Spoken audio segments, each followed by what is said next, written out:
After 2 days of coughing and fever, Anya is getting a COVID-19 test. She wants to make sure she won't be a risk to the clients at the shop where she works.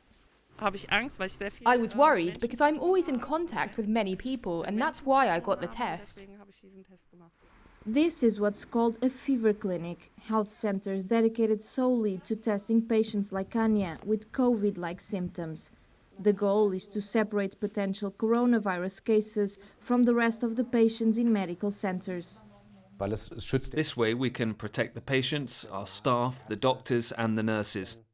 Since March, 2,000 people have come to this clinic and 200 have tested positive. This doctor expects the next few weeks to be even busier. For 4 weeks we had no patients, now we have patients again. We definitely need this for the winter because we won't be able to tell right away if a patient has the flu or the coronavirus.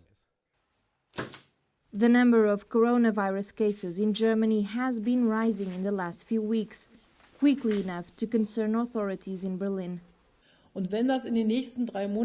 If things continued in the same way in the next 3 months, October, November, December, then daily numbers would rise from 2,400 to 4,800 to 9,600 to 19,200.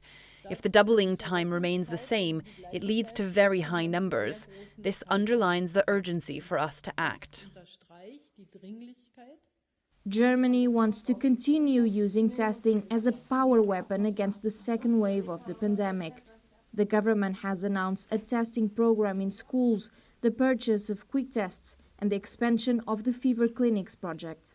In the last 2 months, Germany has doubled its testing capacity. It's now testing more than 1 million people per week, and fever clinics are part of the strategy to increase that number even more and control local outbreaks during the winter. There are many other fever clinics like this one already operating in Germany, but the government wants to make sure that centers like this are available nationwide as soon as possible.